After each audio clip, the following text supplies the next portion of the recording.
Now, he's one of the UK's biggest theatre and film directors who made his name with Billy Elliot and The Reader.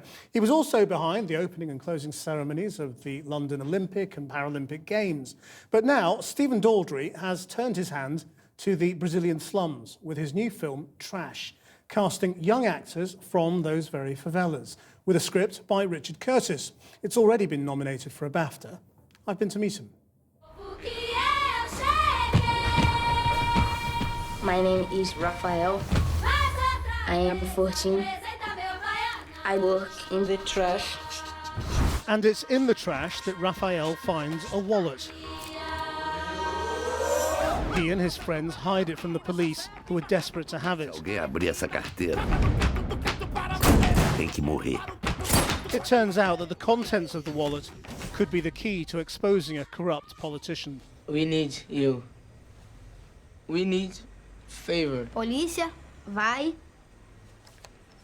atar ele. Rafael's danger. It's Oliver. Everything they say is improvised. Everything? Everything. As you say, the kids come from non-traditional family backgrounds and not a lot of education in their lives so far.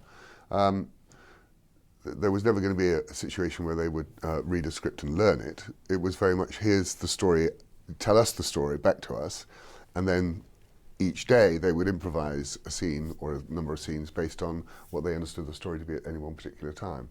So if they improvised everything, what did Richard Curtis do? Well, Richard Curtis was vital, and he's a wonderful dramaturg. You know, we had a book, we had to structure the book, we had to translate that into Portuguese. I mean, also the kids, you know, these kids have never done any drama before in their lives. I think they've never been to a cinema before.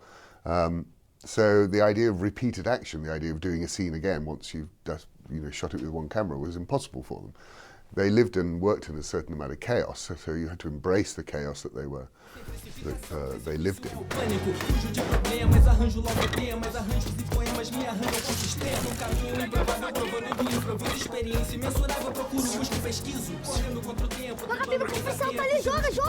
O Marcos não conhece o rato. Os polícias não conhecem o rato. Passa a Bíblia pra ele, mano, que vai ficar tudo certo, mano. What was that like filming in the favelas? I mean, fabulous. By the time you were there, I suppose a lot of the work that the Brazilians had done in terms of trying to clear them up, make them safer, had taken place. Well, clear them up, make them safer. That process is called pacification, yeah, which is both good and bad. I mean, it's not necessarily a great thing as far as the Brazilians are concerned. But actually working in the favelas themselves, because we tended to want to include the communities as much as we could. In fact, that was the least of our problems, except there was one particular area that we did have a lot of shootings in while we were filming, as it were. So we had to stop filming while different militias sorted out their own particular fights. I mean, you were in Brazil absolutely at the time, where it was projecting itself to the world, cleaning itself up for the World Cup. What did you leave with as an impression of that country?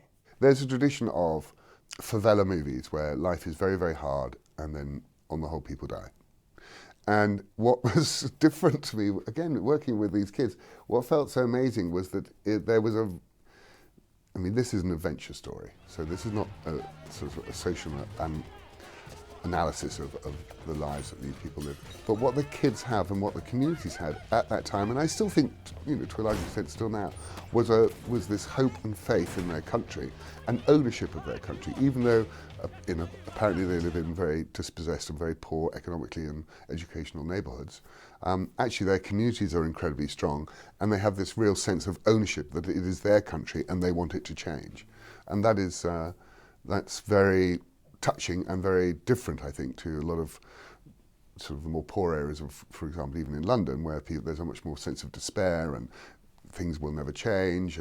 But in Brazil, there's still this sense of, no, we can do it. Stephen Daldry speaking to me about his new film, Trash, made in Brazil.